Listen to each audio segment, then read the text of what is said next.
barang siapa yang mengaku-ngaku bisa melihat jin, kami batalkan syahadahnya. Saya lupa, bener, saya itu cuma tinggal lihat hidungnya mancung kayak orang Arab, ya sudah. Ya walaupun berdoa, saya lihat mana yang berdoa, nah itu yang saya amati satu-satu, ya kelihatan kalau di situ masih ada jinnya. Ya, ada jin ilmu maunya, itu ketahuan saya ilmu itu, ini ilmu, ini jin ilmu itu tahu. Ti, saya bisa lihat kamu. Iya. Kamu nggak bisa lihat saya. Saya lihat. Lihat kayak apa coba? Pak Ustadz Danu yang belakangnya teman-temannya saya tahu.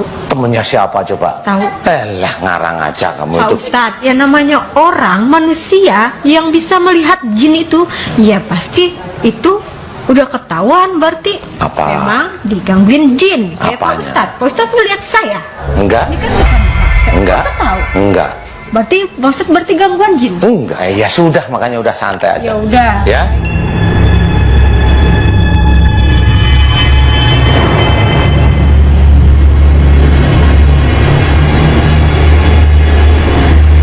Udah. Ya, kamu masuk di dalam tubuhnya lagi Mbak Mala, nanti tunggu waktunya keluar. Ingat, tunggu waktunya Sampai keluar. Tapi kalau Nanti. saya belajar lagi Sama saya, belajarnya sama saya. buat ngobatin orang ya. Hah?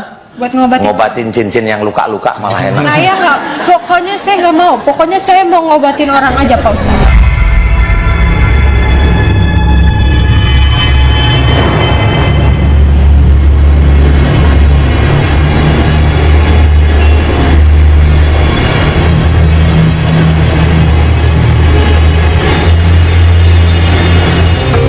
Saya apa? Kenapa saya penghalang dajjal? Kenapa? Di belakang kamu. Siapa? Kamu dajjal, kamu nggak akan takut sama jin kan? Iya. Di belakang saya emang ada siapa?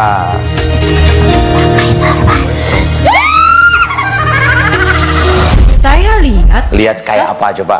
Pak Ustadz Danu yang belakangnya teman-temannya saya tahu.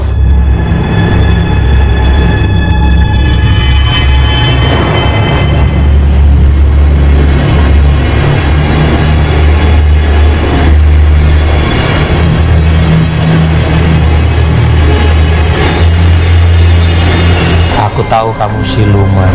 Siluman apa? Siluman. Gak usah nebak-nebak kamu. Siapa kamu? Aku Joko Ismanu Herlambang. Gak takut. Aku juga nggak takut sama kamu. Aku perlihatkan bahwa kamu akan dicincang nantinya. Kamu mulai hari ini, seluruh para malaikat akan memegang kamu. Seluruh utusan-utusan akan memegang terahmu. Seluruh para utusan yang ada di belakangku akan memegang kamu atas izin Allah Ta'ala. Seluruh para utusan akan memegang kamu. Kamu mau saya hancurkan?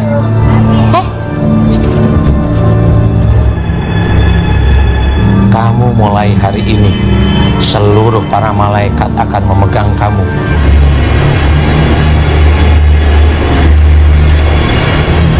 Seluruh para utusan yang ada di belakangku akan memegang kamu atas izin Allah Ta'ala.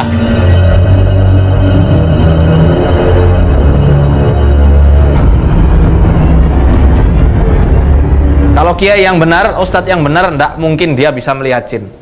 Kadang ada orang yang ngeyel. Bohong kamu. Buktinya Nabi Sulaiman alaihi salam bisa melihat jin. Selalu dikiaskan kepada Nabiullah Sulaiman alaihi salam. Ini jelas kias wal farid. Ndak beres lah dikiaskan sama para nabi. Imam Al-Baihaqi telah meriwayatkan riwayatnya dari Ar-Rabi' dalam kitab Manaqibus Syafi'i.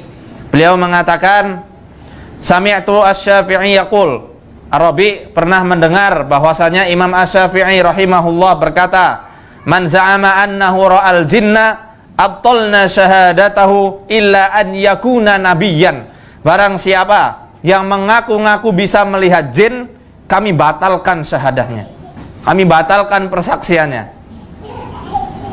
kecuali dia itu adalah seorang nabi. Jelas ya? Nabi Sulaiman nabi bukan? Nabi. Dibatalkan enggak? Tidak. Lah ente siapa itu kan? Yang ngomong bukan saya, yang ngomong Imam Asy-Syafi'i. Yang membuat kaidah ini Imam Asy-Syafi'i. Quran surah 72 Al-Jinn ayat yang ke-6.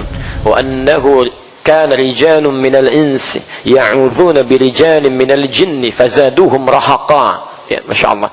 Sungguh ada sementara kalangan manusia yang berkolaborasi minta bantuan kepada jin dalam mengentaskan persoalannya, namun ternyata jin itu tidak membawa solusi melainkan hanya kesengsaraan semata.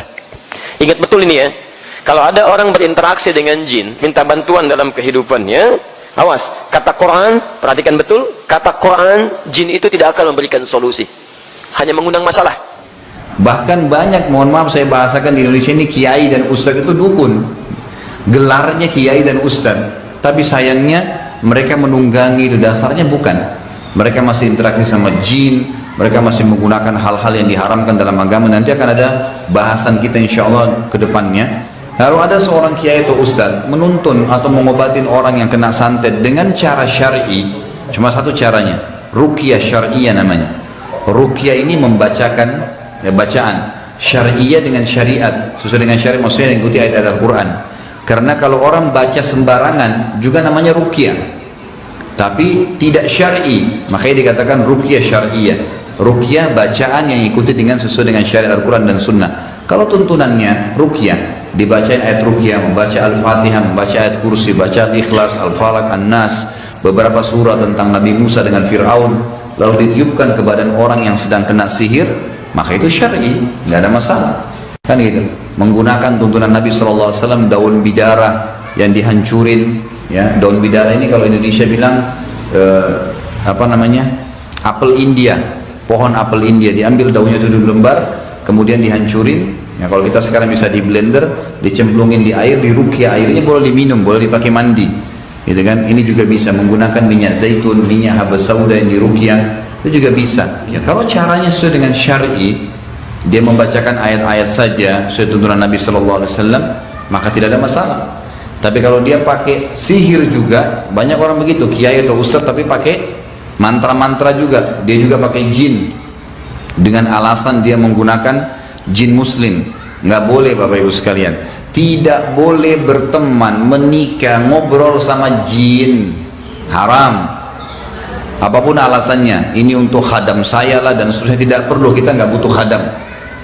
Khadam itu ada dari manusia, orang yang mau kerja kita panggil, itu boleh, kita bayar gaji. Jin nggak boleh, karena jin yang sudah kerjasama sama manusia itu golongan fasik dan kafir, pasti mereka punya konsekuensi, mereka punya permintaan-permintaan kesyirikan.